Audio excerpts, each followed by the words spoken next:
Hi, Shannon Waller here, and welcome to Team Success. I am back with Stephen Neuner and Ryan Cassin of Superpowers.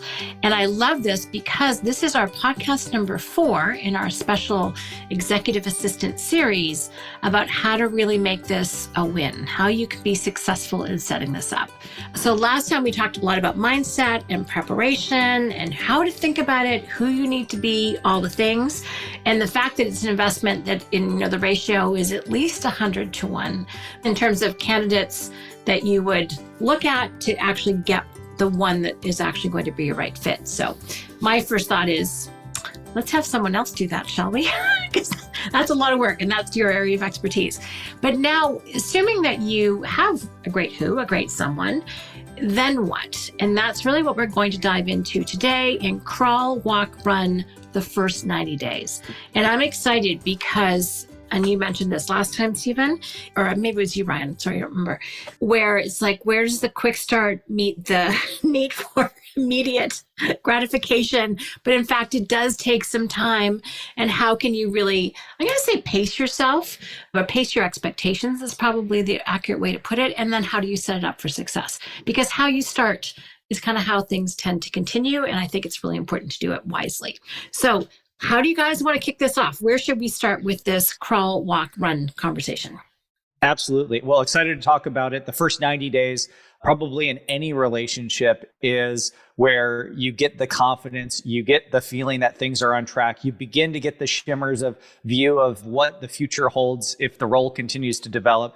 And that's certainly the case with executive assistants as well.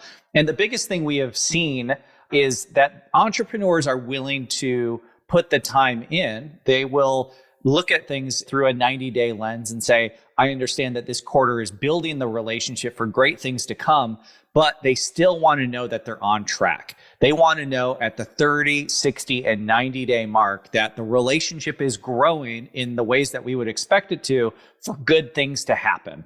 And so the way that we think about it is in the first 30 days, your assistant should know you. And we'll talk about that in a little bit more, but the second 30 days, so at 60 days into the relationship, your assistant should understand you. And then at 90 days, they should anticipate you. And so when you think about know you, this is the basic stuff, right? What does your company do? Who are the key clients and vendor partners? Are you married and do you have kids and what are their birth dates, right? The basic stuff, but the really key information that's going to allow the relationship to grow. Understand you. What that is for us is common context and vocabulary is beginning to form. And so when you say, email Bob about that one thing, your assistant should know who Bob is and what you want to talk to him about, right? You've developed a shorthand and communication is now getting easier. That's what I was going to say. It's like the little shortcuts, the shorthand, that's even a better way to talk about it. Then it gets faster, which for a lot of people is really key. Absolutely. That's where the relationship finally starts to get a little bit easier and you're starting to get in the groove with your assistant. You feel like, all right, this is going places. We are on track, right? And so understand you at 60 days and then 90 days anticipate you. And that's where it kicks into the new gear. That's what everybody wants and is striving for. The number one quality that everyone asks us for in an executive assistant is taking initiative, is being proactive. They want their assistant to see around the corner and the assistant becomes the leader in the relationship while you're the boss of the relationship, right? And so anticipate you is that magic moment that should begin to happen at 90 days. And we can go through the specifics of what we're asking our clients, the way that we're ranking the relationship and putting value on it. But that's the high level. Know you, understand you, anticipate you. So wise. I think we're going to bounce around a little bit on this, but I want to make a distinction because this is what you're working towards. They become the leader. You're the boss. Can you please dive into this? Because I think this is an absolutely essential way of thinking about it and talking about it. And I was even saying this today with a group when I was on with Katrina, who's my EA.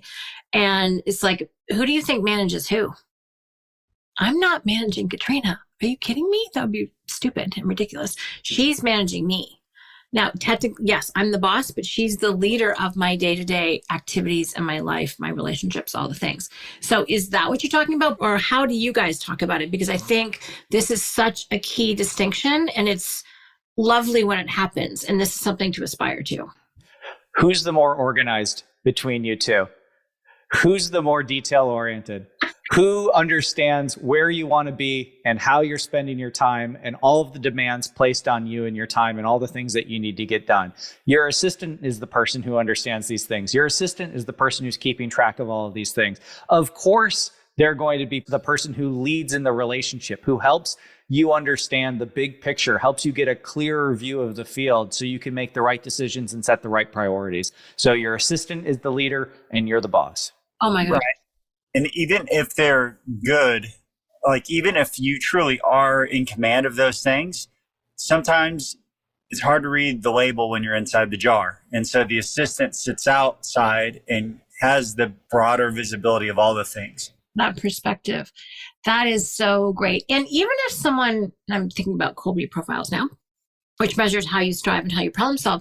Even if you do have a lot of mental energy for being specific and detailed and research oriented and also organized, are you actually applying those talents to your schedule, to your time? Or are you, I hope, applying those talents to solve your clients' issues, right? Those complex problems that you are uniquely suited to solve. Guess what? If you want to actually have mental energy freed up to take care of them, you need someone to back you up. Right? We don't have unlimited amounts of mental energy, and it'd be far more profitable for you to be solving their problems than your own, if that makes sense. So that's why it's so important. Even if someone does mentally strive that way, is that where you want to be using your mental energy? Probably not. That is spot on. That is so brilliant. Yay. I love that story. This one conversation right here will convince some people like, well, I can do it. It's like, you can, but will you? And do you want to? Can, want, and will are all different parts of the mind. Yes. Are you capable? Well, sure. You're smart. You're not dumb. Of course you can. Do you want to? Probably not. And will you? No, because you're too darn busy, hopefully, creating value for other people with your amazing talents. Is it your unique ability to be doing those things? Probably not. Full stop. This, and this is a really key distinction. Just because you can doesn't mean, and I don't use this word often, but doesn't mean you should. Right? And there's a statement of capability, like, that's nice. So what? What is the highest and best use of you, to use that expression? How can you create the most value and impact in the world? For someone else, it's going to be managing you, but for you, it's going to be managing somebody else. So I think that's really, really, really important to focus on. So just because you can doesn't mean you're actually the best person to be doing it. When we get hit, so a lot of times as entrepreneurs, we can be on a bit of a roller coaster ride. We might be taking a twist and a turn and a loop-de-loop all at the same time. And so it's real easy for us to get disoriented, right? And so again, back to that broader visibility and keeping the priorities in order so that you don't get disoriented and start running off down the wrong course. Oh yeah. And a lot of us are squirrel. Right? We're distracted by bright, shiny objects. Even Dan will, if he gets distracted in the middle of something, he said, oh yeah, a squirrel and a boa just ran by, and he's got this lovely, charming way of putting it. It's really true. And when you've got someone who's going to hold steady, who's going to reflect back to you what it is that you said your priorities are going to be, that's exciting. And you're like, oh yeah, that was the bright, shiny object. I need to refocus on this. And I think we forget that. And we don't necessarily look toward our EA to be the one to reflect that back to us. But in fact, they're the best person because they're the closest to us. Nice. Ooh, this is so good. All right. So let's go back to the crawl. Let's go back to the first 30 days. What does that look like? And I love how you kind of built it up with Ryan, like what we're building towards. So what does it look like in terms of when we first get started with someone? What does it look like when it's working really well? What kind of warning flags do we need to pay attention to if it's not? How does that land? Yeah. And so we're borrowing sort of the EOS approach to how we score individuals that we're working with, right? Plus, minus, minus. And what we'll do is we'll check in with folks at the 30 and 60 and 90 day mark. And really the key is we're teaching to the test. We want all of our assistants to know exactly the questions we're asking in that meeting so they can proactively, again, taking that leadership role in the relationship, they can make sure that they're on track. And again, knowing that you're on track, even if you're not getting all of the world life-changing results that you expect in the relationship, at 30 days, knowing you're on the right track gives you the confidence to continue investing in the relationship. It's that extra boost of energy. The other piece of checking in at the 30, 60, 90-day mark, it's an opportunity to reinforce that feedback loop of curriculum, coaching, and community. So if somebody is off track on a particular dimension, then you can bring in additional resources. You can incorporate it into how you coach up that assistant and make sure that it's a point of emphasis, because you may be a brilliant assistant, but of course, everybody has different natural strengths and weaknesses and things that they're going to have to improve. Or conversely, the entrepreneur may say, hey, this is a really important point of emphasis for me for this relationship to work. I want to really dig in deeply here. Yeah. The first thing that strikes me is that the entrepreneur is not left alone with making sure that that relationship is successful. So basically, you're their buddy, right? You make sure that it's not just going, here's your person, bye. It's not like that. You're hand-holding. And I don't mean that in a, disparaging way. It's like you are really taking everyone by the hand, both sides, and making sure and building towards success. So that's cool. And again, I think this is really key. And I think this is a huge source of a lack of confidence for entrepreneurs is they don't know what makes a great assistant because they're a terrible one. Let's be clear, right? So how can you coach someone on something you don't do a great job of for the most part? And then there's that horrible feeling of trepidation. We're like, I don't know what the hell I'm talking about. But you guys really alleviate that fear. You solve for that problem because you have the curriculum, the coaching, and the community, and the check-ins. So you're looking for all pluses. So if anyone's not familiar with the EOS scoring, and this is on their People Analyzer, plus is thumbs up, all good. Plus minus is come see, come saw. Okay, adequate, whatever. And then minus is things aren't working so well. And that's how you use it too. Is that right? And so are you looking for all pluses? What's your scoring ratio? How do you encourage people to be successful? Yeah, we're certainly looking for all pluses. In a perfect world, that would be what we're striving for. What we're really looking for is things that are plus, minus, or minus to become pluses by the time we have our next meeting, right? We want to see that progress, because one of the other things that we've noticed about entrepreneurs with the growth mindset, with the expectation that their team continues to get better and more capable as they grow and they learn, is entrepreneurs are really patient if they know that progress is being made on the things that they care about, right? They have confidence that the relationship is growing and developing and the person is growing and developing in a way that's going to lead to the good outcome. So you can be a quick start individual and want to get right to work and get right at it and be full of ideas that you want to go execute on right now. But I don't think quick starts get the credit they deserve with being patient with their people if they're seeing that signs of progress and growth. So we're looking for those signs of improvement. So like in the first 30 days, for instance, we're making sure that the assistant is, again, leading in the relationship, coordinating regular meetings with their entrepreneur, right? Making sure that that regular communication cadence and that muscle is being built, that they know their entrepreneur's likes and dislikes, that they know their routine, they know their personal strengths and weakness. And, overall, it's about 20 different dimensions that we're scoring on, but we always ask the same question at the end of every one of these. And that's, I have confidence my assistant will help me achieve new levels of freedom and growth in the future. And that confidence question, that is the big one that we emphasize, because it tells us I'm willing to keep investing, I'm willing to keep growing, I'm willing to keep spending the time because I'm confident that the future looks better. Damn. So this is a questionnaire that the entrepreneur fills out on their assistant. They're getting a one-on-one meeting with our chief happiness officer. And our chief happiness officer, she's responsible for having these conversations. And what's so interesting is that by having the same sort of script in these 30, 60, 90-day meetings across hundreds of entrepreneurs, is that she gets to be a really great coach to them, to their specific situation, their specific needs. So that coaching, that coachability, it certainly has to happen, in the direction of the assistant. But this is our opportunity to get 3 really strong opportunities to meet with our entrepreneurs and coach them on how to be better in the relationship as well. And I'm sure your chief happiness officer finds areas of improvement. Do the entrepreneurs ever score themselves is a question I have. That's a good question. No, we don't ask them to score themselves. That would be a great addition. Might be a shorter one, but it might be interesting. Stephen, I know you've got something to jump in with. Well, just a couple of things. One, what I really, really love about this process is oftentimes this is the stage where there's a lot of fuel being burned. Okay. And so oftentimes, instead of measuring the progress, it's really natural for highly successful, ambitious entrepreneurs that are burning fuel, right, to judge the experience plus or minus off of the very last interaction they had. Oh my gosh, they did this for me and man, it's going great.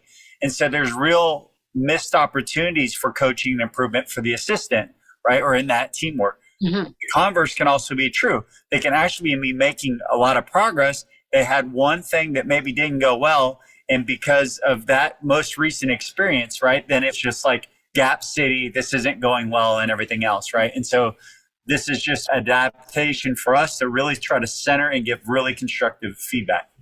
And that also happens, it's incorporated back to the assistant as well. And so oftentimes entrepreneurs are giving activity or task-based feedback in the moment, which is tremendously helpful. But this is an opportunity to zoom out on the relationship, and we incorporate the feedback from this meeting into the next 4 weeks worth of coaching for the assistant as well. So they're getting that feedback, and we're trying to make it easy as possible. So you think about playbooks, you think about sourcing the candidates and finding the right fit and all of the work that goes into that. And then you think about the onboarding process and teaching to the test like we do to make sure that the relationship's on track. But then the feedback piece of it, that's another thing that entrepreneurs, they don't typically have a lot of experience giving feedback for this specific role. And so we're taking the leadership position in that and giving that feedback back to the assistant in the weekly coaching. What a fabulous partnership this is. And you relieve a huge burden when you're the ones doing it. And you can be that intermediary between the two. It's like having a dating coach, right? Relationship coach between it. And you're not left alone with it, which is fabulous because you're totally right. They're not used to giving feedback. Well, I was just going to say to your point there is that oftentimes without that coach in the relationship, it's easier at this stage in the game to wipe my hands, break up, I'm done, right? Versus it could be just a little, because we see so many and we see so many entrepreneurs work with, we can see the curveball and it just looks like a fast pitch at them, like at the head, right? And so we can help them learn to see it, make an adjustment, and it can totally transform the relationship. Again, conversely, the entrepreneur may be loving certain things so much, but there's real opportunity for improvement that we know because we've been down the path. And we're trying to extract that out so we can make sure that we're addressing that early on in the relationship. So they don't get 6 months down the road, which is what happens to a lot of entrepreneurs on their own device. They don't put the tension, they don't put the focus, they don't set it off on the right foot. They get 6 months down the road before they give up on it. And then they wait 2 years before they do it again because it was such a bad experience. Oh, the amount of scar tissue people have built up is huge. So that's a really great point. You can actually kind of round things out. So you can catch red flags sooner. You're like, okay, you're saying great things about this, but you have not talked about that, right? So you can see where there's potential cracks or things that need to get solved way before an optimistic entrepreneur might. So I love that. We can also see where somebody's holding too tightly to certain things, right? And not letting go and not inviting the assistant in. And so those are the opportunities too to include the coaching. I just pulled out my baton in this interview I just did for a book chapter. Is like the delegation death grip, right? They just don't let go and they hand the baton over to someone and the other person's trying to take it and they're still hanging on. So that happens a lot.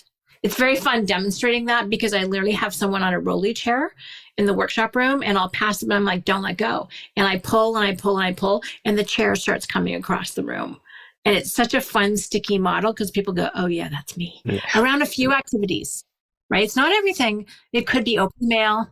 People still have mail. It could be booking flights, certain types of appointment scheduling, all the things. We have our things, right? That we're so married to. That's really interesting. Before we leave the crawl stage, I really, really want to emphasize, I think we even talked about this in a previous conversation, but the cadence of meetings. Because I've had meetings with this about Katrina. We see how some other people operate more like, how do you function? Because they don't talk enough, in my opinion. So what do you recommend? Can you please be prescriptive? Please be, I was going to say bossy, but what do you find works in terms of the cadence of how often and for how long that an EA and an entrepreneur connect and meet together? Yeah. So the bare minimum, and this is the true lowest effort bare minimum, is once per week. And that's the sort of weekly meeting, looking ahead, trying to figure out, what the next week looks like. Our recommendation is a daily sync. And this can be 5 to 10 minutes. It doesn't have to be painful. It can be over Zoom. It can be over a telephone call. So you can, incorporate with other activities. Maybe you're coming back from the gym and you want that drive to be your daily sync. All right, let's talk about what's on my mind and top of mind for me, and run me through what my calendar looks like for the day. And that's your assistant's opportunity to really talk about, here's how we're going to be prepared to take the day on strategically. And now, again, I think what happens with suggesting the daily sync is that it feels like a burden to the entrepreneur because they don't realize that the assistant's role is to lead that conversation. So I've gotten this feedback. It's like, well, I'd like to have a meeting with my assistant every day, but I don't want to have to prepare for that. And I totally get it. It is a lot of work to prepare for a daily meeting. And a lot of people generally try to optimize for as few recurring meetings as possible. And I understand that. But this is your opportunity for your assistant to lead in the role, run you through what's going on. And it's a great place for your assistant to batch non-time urgent questions. And so your assistant early on in that first 90 days is going to have a lot of questions, but very few of them are going to be ultra time sensitive. So give your assistant a place to batch those questions in that's easy for you to just knock them out. Awesome. A way to think about this might be starting a race. And by the way, Katrina and I are all over the daily sync. I hadn't called it that, but the daily meeting, the daily huddle, and we start our day together. We both grab our cup of tea or coffee. This is a tradition that I started with Nicole too. But it's like, on your mark, get set, go. So if you think about that meeting in the morning, it's actually the on your mark, get set. It's your launching point for the day. And it's so cool to be asked what's on your mind. Here's a reminder of your calendar. It's a chance for you to say, oh yeah, for that meeting, I need this. Because some of us don't remember till the last minute what we need. And that at least gives the person a couple hours, hopefully, to get that into your inbox or however it is that you communicate. So it's so important. The other thing, which I think is genius, is that the entrepreneur is not the one responsible for organizing, setting up, or leading that meeting, right? It should feel like a support. It should feel like a cup of coffee in the morning. It should feel like a boost. Right? It's how you get focused. It's how you get really clear and confident about your day. If it's a pain or a drag, there's something wrong with how it's being set up as far as I'm concerned. But I'm like, I need to be reminded. I am so good in the moment. No, I'm not good before and after. I'm really, really good in the moment. I can trust what I'm going to pull off. Before and after, not so much. So my assistant is the person who's really great at setting me up for success and making sure, okay, what did you promise, Shannon? What is it you said you would send out? That's where I need help. And it's powerful. And when you've got someone who's just going to be the yin to your yang, life gets so much better.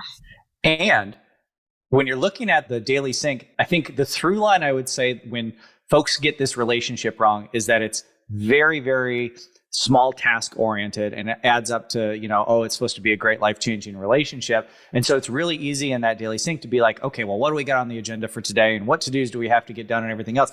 But again, we've scripted out all of these quote unquote icebreaker type questions that your assistant can ask one a day and be very thoughtful about building the relationship. So when you start the call, call it in the first 30 days, and the icebreaker question is, just briefly describe the best vacation you had.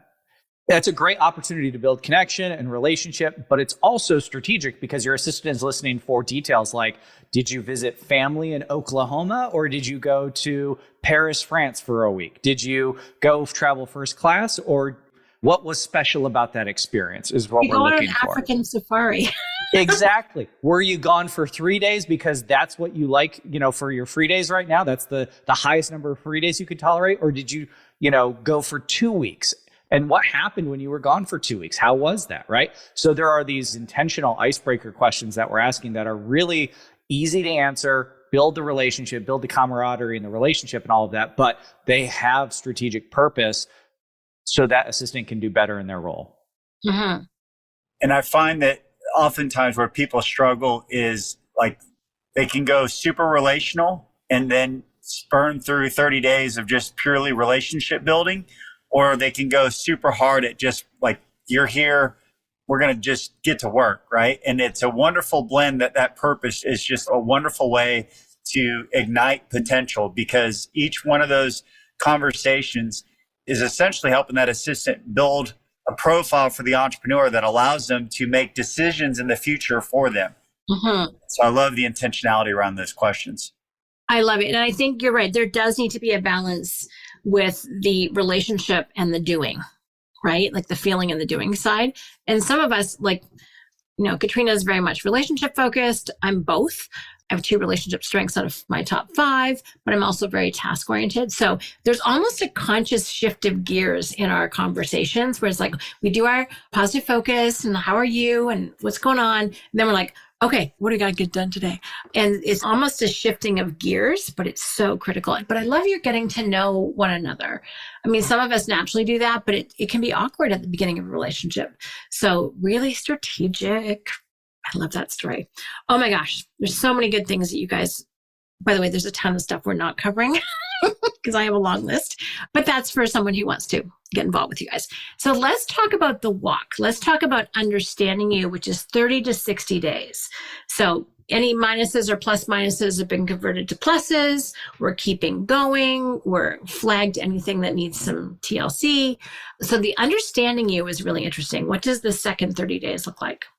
Yeah, this is again where we're looking for that common vocabulary, common context. And we're asking questions like, my assistant has a good understanding of the best and worst use of my time.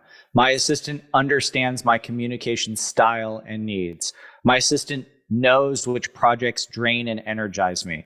My assistant is organizing things in accordance with my routines and preferences. And then, of course, in addition to a few other dimensions, I really want to reinforce this. We're once again asking that key question. I have confidence my assistant will help me achieve new levels of freedom and growth in the future, because it's just such a powerful tell. Oh my gosh, so smart. All I can think of is, why wouldn't someone want to be doing this? That's where I'm at right now in my head. And a couple of the things that you say is that openness, just to touch on that for a moment, because that's what leads to that confidence for freedom and growth. You need to feel free to ask questions and make statements, and they need to feel free that they have the same permission. You need someone that you can be honest with at work and someone who can be honest with you. Let's talk about that honesty. What would keep someone from being honest? Because you guys have delved into this a little bit. You've seen relationships that worked, and you've seen probably some of them that have not as well. So let's talk about honesty, because I think that's probably an obvious but underappreciated aspect of this dynamic. Yeah. So I've never encountered an entrepreneur who says, I'm going to be dishonest in this relationship, right? So when we talk about honesty, it's really about, I'm willing to take the time to share how I think about things, how I see things. I'm willing to invite you in.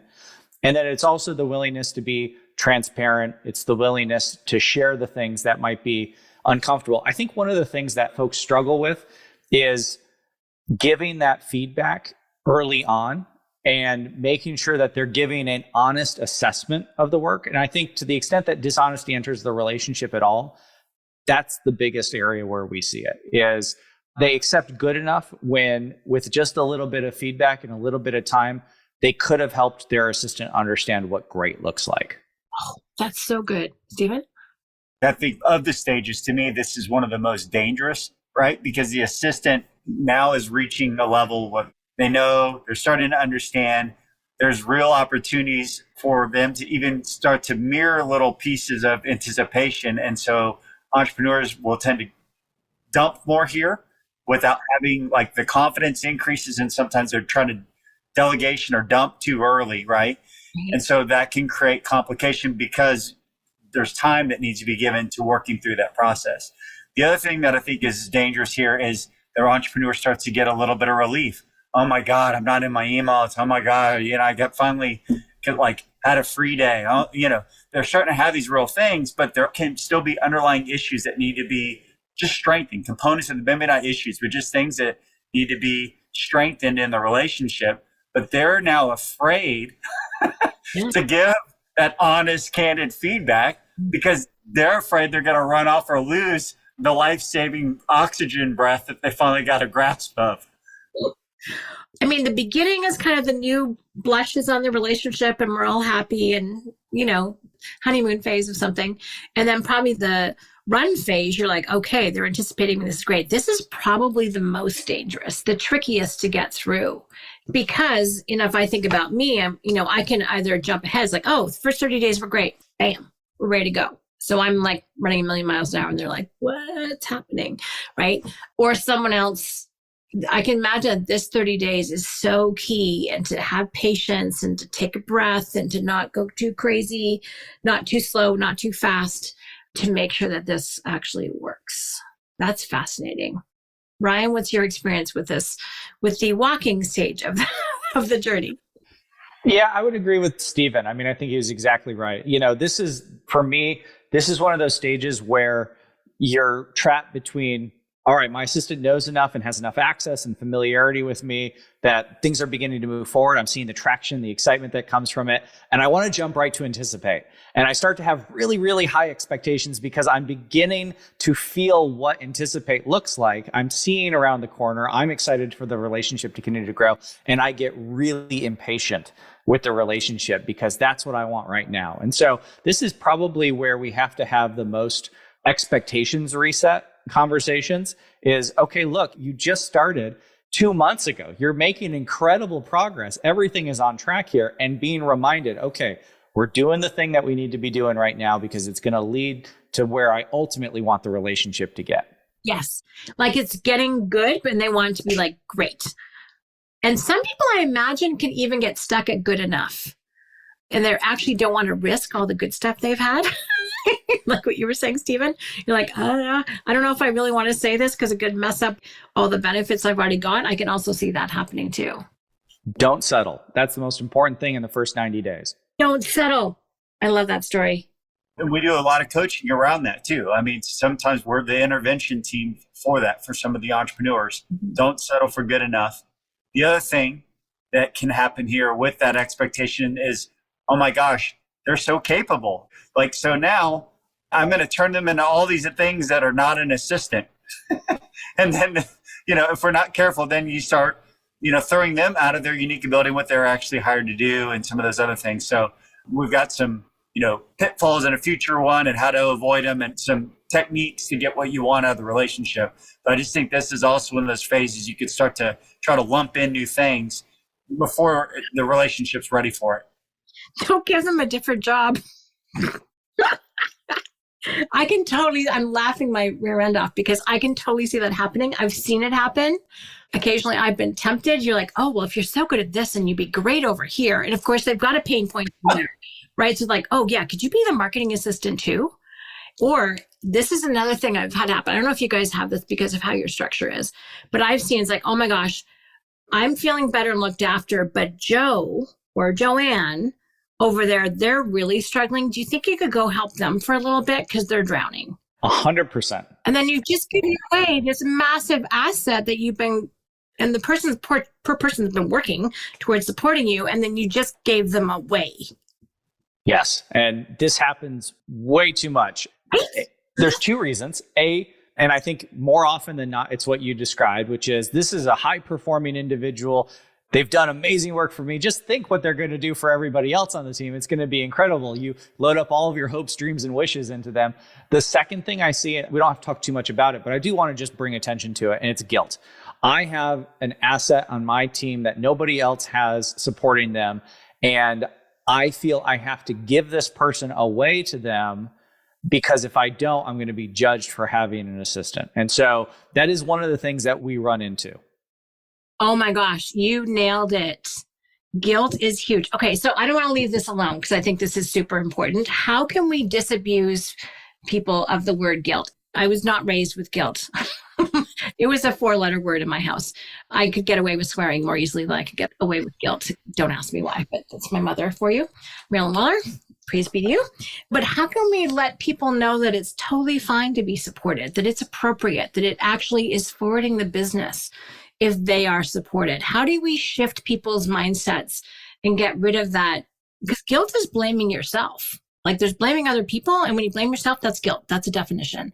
So how can we disabuse people of this really bad notion? For me personally, and in my own experiences, being reminded of the vision, right? Of your vision, your ambition. And the bigger that is, and the quicker you move towards that, you're actually creating opportunities for other people to live into their purpose, right? And so, and again, I'm not saying like, hey, you should feel guilty about something else. But if you want to feel guilty about something else, rob people of their futures and their opportunities because you're not secure enough to be investing in yourself in this type of way. And by the way, I'm a big fan of if you're getting that type of freedom and growth and you've got people that can be leveraged, we're a big fan of providing those types of opportunities to other people on your team. Okay. But to me, reminding them of their future is the crucial part. And I think that's the big unlock. Your team wants you to get help so you can be in your unique ability more. They need you to be in your unique ability more because that is probably for a lot of businesses one of the biggest levers to continued growth and success. It's interesting because we talk at Coach about the time and effort economy and the results economy and having to cross the risk line. People who are in the time and effort economy, which occasionally called employees, what's important to them is security. Now, what's interesting about entrepreneurs who cross the risk line in the results economy is they find it's all about opportunity. Entrepreneurs find security in opportunity, not in working for somebody else. They don't find any security in that. But one of the things I think entrepreneurs don't appreciate is when they're freed up to do their unique ability and create the value they are best at in the world, that creates security for your team. You not doing what you're supposed to be doing scares the living daylights out of them. And Stephen, I remember you saying in a previous conversation, your team did an intervention with you, right? They did. They did an intervention. They said, hey, we appreciate you. We're so grateful that you love us so much, right? You keep hiring for everyone else on the team, but you're the bottleneck for everything. And like, we're not letting you hire someone else until you get help for yourself. And the things that were behind that was they knew when I was outside and doing these other things, there had been enough results in the business. They wanted me to go do more of that because that meant opportunity for them, bigger futures for themselves, more autonomy versus me be complicating stuff by me getting involved in things I shouldn't get involved with. And lastly, many of them were having to become my assistant. They were having to fill in. So I had really, really high performing, high functioning team members. They're like, hey, I love you. I don't want to be your assistant. Right. And so that's not my unique ability. That's not why I came here. Right. So they were a big push into me leaning into this. Oh my gosh, this is so brilliant. And if you really do have a commitment to your unique ability, here's the interesting, it's a little bit of a paradox, I think. So, if you do your unique ability, you're like, oh my gosh, I'm doing what I love to do and I'm best at, that creates the most value. I'm a hero to other people. And I, just create a lot of positive impact in the world. And people have a lot of guilt about that. But here's the interesting thing in my experience, and I think yours too, is that there's no way any of us can be freed up to do our unique ability unless we're surrounded by people who are unique in their areas. This is who, not how, right? And so when we force other people, because we're too guilty or shy or not believing or whatever the phrase is, to invest in our unique ability, we force other people out of theirs. That makes no sense. It is not a strategic and profitable way to run a business. The most profitable way to run a business is you have everyone doing what they love to do and do best because they're going to run circles around people who are merely competent, who are merely okay. So there's a strong logic behind it, but I find that this conversation gets hijacked by emotions like guilt, right? When you look at it from the outside, you're like, oh, Lord, what are you thinking, right? But when you're in it, it's totally legit. So I can appreciate both sides. So we've gone to all this work now, right? To find the right fit individual, to get them the curriculum, coaching, and community they need to be successful, to get them the game plan for the first 30, 60, and 90 days to be their most effective. And then by making them a shared resource, we blow all of that up. And then on top of it, no one team member has a complete view of what the assistant is doing. So now I only see this small sliver of activity and I feel dissatisfied. Why can't this person do more? And meanwhile, the assistant is unfortunately in the position that they're getting burnt out because they're pulled in 10 different directions. The success metrics they were working toward are no longer the exclusive success metrics. They've got other people's success metrics now that they're responsible for. And it just becomes a compounding problem. And it is the fastest thing that unravels that relationship. The one thing that we see work really nicely is that remote piece of it, because when somebody is in person, that person can become a shared resource much more quickly. They get things dropped off on their desk, right? The remote piece of it, I think, really helps make that assistant your assistant. It protects the situation. Yes. Good. I want to put a nail in this coffin. I don't want anyone to take having done it. And here's one other factor. You've described the circumstance exactly, because they no longer know what they're being measured on, and no one has the full picture. I never thought about that. But the other aspect is trying to really get to know, you talked about the icebreaker questions, trying to get to know three. In my case, we had one assistant supporting three of us. I'll tell you the Colby profiles, 3295, so initiating quick start. We had a 6833 initiating follow through, and a 7274 manager profile. Okay. So lots of fact finder, lots of quick start. The contortions this poor human had to go through to try and figure out these three friends, we're all friends, we work well together, but three completely different, unique human beings, and try to serve each of us in the best and highest way possible was insanity. Please do not make my mistake. It was one of the worst things. And that was one of the things that prompted me to go, okay, I need to actually have the body parts, the courage, just have one person designated to me. I'm worth it. What I'm contributing to the business is worth it to make that investment. It was a big 4Cs moment, but it's only because the situation was so messed up with that one person trying to support three of us. It was insanity. Like, what the hell were we thinking? So don't do that, right, Ryan? Please don't do that. Yeah. Oh my gosh. I hope some people are listening going, yeah, been there, done that. Oopsie. Oops. Hopefully everyone survived and doesn't have too much scar tissue. All right. So let's talk about the run, because this is what we're all aiming for. This is when your assistant starts to anticipate you. This is when you're like, the skies really open up and the sun shines out and the angels are singing from the heavens, is when someone can actually have high beams and look down the road and support you. So let's paint the picture of this experience, because it's pretty flippin' magical. Yeah. So the key things here are my assistant anticipates how I navigate value judgments, right? That's the reading of my mind effect, right? They know and anticipate what I need in advance of my meetings to be prepared. They anticipate how I would choose to delegate tasks or emails. They anticipate what the next step forward is toward a goal. They anticipate how to organize my schedule and optimize for my energy. And all of these anticipations, certainly again in the business context, in the quarterly rocks or annual goals context, but it also shows up in ways that are personal in nature. So they anticipate that I need to have a great free day because it's been a long time since I've had a truly banner, a gold free day, right? And so they're anticipating that and coming up with suggestions. Hey, here's what a great date night looks like, or here's a concert that's coming to town that you would enjoy, right? They're looking for things where they show up and anticipate with that servant's heart beyond just the work context. Mm-hmm. And there's something about when someone anticipates you, and I was going to say it sparks joy, it creates joy. You're like, oh my gosh, that's better than what I would have thought of. Or how did he or she read my mind? There is real joy in that when I've experienced it. It's like someone really gets me. They know me. They care about me. They're helping to craft my daily experience. And one simple example for me, a previous support person I had would kind of organize my schedule the same way that she would want her schedule, which was really to space out the client appointments. I was dying. I was like, I'm one of these people that's high energy, but for me to stay in that state, I need to be hopping across the lily pads. Like, don't give me time to sit on one too long. It'll start to sink, right? So I'm like, no, schedule 15 minutes between. That's fine, because I'll probably run over.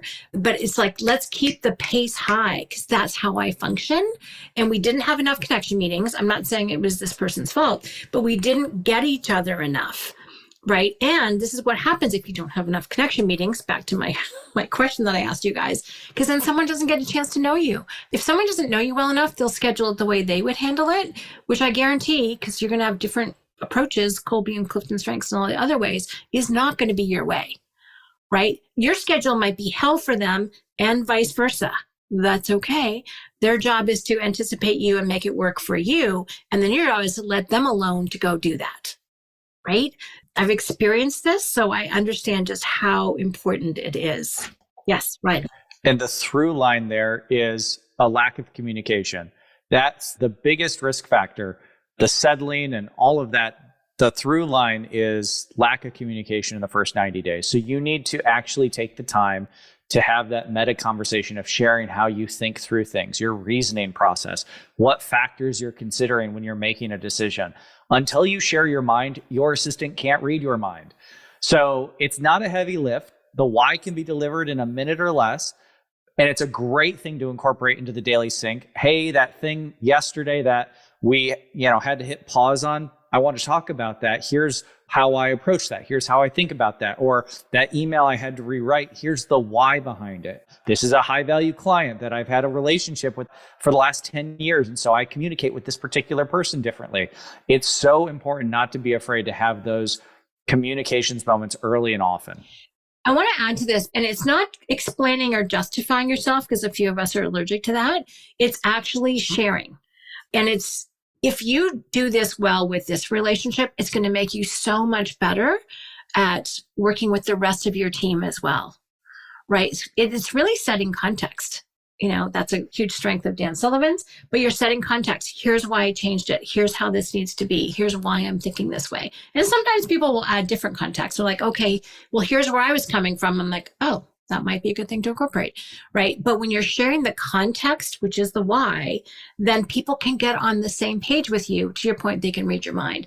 But I think it's one of those skills that just translates way beyond this relationship. This is the petri dish where you actually get to get good at it. But the benefits, even to your spouse, to your kids, to your parents, to your siblings, it just is so critical to be able to effectively set context so people can be with you. I don't want people to underestimate just how powerful that is. Stephen? When you have the right person, you've done all the thought work, you've brought them along, they've had the curriculum, that you both had the coaching, you're really now kicking into this new level, this taste of new levels of freedom and growth, right? And it's really, really where it begins to set fire. I equate it to back to this, all that investment is now where you get freedom and growth, and you get off that teeter-totters, the seesaw that we talked about in level one, where a lot of people double down on freedom, they sacrifice the growth, or they double down on growth and they sacrifice freedom. Why is it, and this is the proof in the pudding, why is it workshop one, we talked about the time system, entrepreneurial time system, and coach, and we tell people to take free days first, put them first. And it blows people's minds. I'm trying to grow my business. You want me to take more free days? How much work do you get done before you take a free day?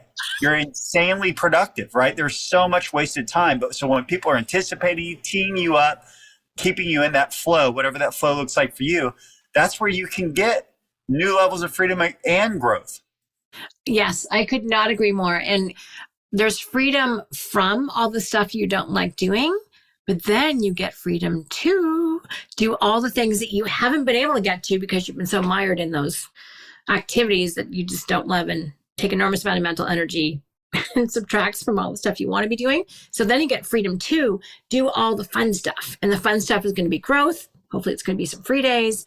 And that's kind of the magic. And I have to tell you, in my own experience of it, it's life-changing. It's transformational. You can't imagine doing it any other way. Like you can't, once you've had a taste, there's no way you want to give that up. It's way too valuable. And that's one of my most fun conversations I have with prospective clients of ours is folks who've had an executive assistant in the past, because they come to that meeting and they are dialed in. They know unique ability and what theirs is. They know all of the tasks that their assistant should be helping them with. They know exactly what they love about that relationship and what they're looking for in that person. Because, as you said, once you've had that relationship and once it's been high functioning, there's just no other way to do it. No. Well, otherwise you're sacrificing your unique ability. That's right. Why would you do that? That's just no fun. And they've also had experience with successfully passing that baton and confidence that that can happen. Like people move on in their life. Sometimes they'll stay with you for a while. Sometimes they get an opportunity to go live wherever, so things will change. Don't expect that it's going to stay the same forever, or they have a new life aspiration. Who knows? But once you've done it once and you've successfully handed over that baton and someone else has run with it fast and they help you win the race, you're like, oh, okay. This doesn't have to be a once in a lifetime experience. This can happen more than once. And they're much more willing to let go.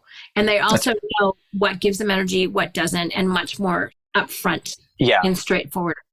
I've never had a conversation with someone who said, I had an executive assistant in the past. It was a great relationship. We did all the things that we wanted to together in that relationship. And now I'm thinking about whether or not an executive assistant is right for me in the future. It's never, ever been the question. It's, how do I find the next right fit for me? Yeah, they're like, how soon can we get going? Right? They're like, okay, yeah, what do we need to do next? Yeah, because once you've had it, you don't want to not have it ever again. Yeah, I love that. All right. So we've done this deep dive into, and we've talked to some really cool other topics. Well, topics that are included like guilt. So we talked about the crawl, first 30 days, the kind of messy middle, right? Which is that middle 60 days where you can either go too slow or you can go too fast or you can give them away. Don't do that because you're feeling guilty or you've lost the mission. You've lost the purpose of it. Unfortunately, that's only 30 days. But then you finally get to the 60 to 90 days. And that's when things really hit the groove. You're running in sync. You're having those daily meetings. That person starts to anticipate you and you can anticipate them too. Like I know I just have to copy Katrina on an email and I know she'll know what to do. I don't have to explain it. I love that story. Or she'll chat me one simple question. We just got a request today. Do you want to be on this podcast instead of the weekly planning call? In this case, we'll try and rearrange it. So it's just fast and it's easy and it's fun. It's not effortless, but it's very little effort. Like all the effort you put in, all the effort and time and heavy lifting you invested in the first 30 days really pays off to get so much easier. And then you just could go, okay, what other fun projects do we get to work on together? That's the goal. All right. Anything else we need to do to wrap up in terms of the first 90 days? Crawl, walk, and run. Stick with it. Yes. If I could, I have a quote here that I have hung above my desk, and I'm just a big fan of it because it's really so tied deeply to my why.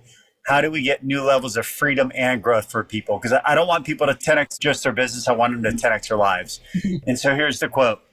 The master in the art of living makes little distinction between his work and his play, his labor and his leisure, his mind and his body, his information and his recreation, his love and his religion. He hardly knows which is which. He simply pursues his vision of excellence at whatever he does, leaving others to decide whether he is working or playing. To him, he's always doing both. That's James Michener. And I just cannot think when you have a really great right fit relationship and you include them into your personal life, this is what's possible. Your work can become your play. Thank you. That is a brilliant quote. What a great thing to aspire to. That's precious. Thank you. Well, gentlemen, thank you again. I feel like we've covered some very important ground. And also, our next one's going to be pitfalls. Avoid these mistakes. But we've already talked about a couple. So we'll, reinforce those and also how to avoid other ones. And then also in the following podcast, what winners do. So how to be successful for sure in this. So I hope you're having as much fun as we are in having this conversation. Any questions or comments, let us know at questions@strategiccoach.com. And we'll talk to you next episode. Thanks a million. Thanks, Shannon.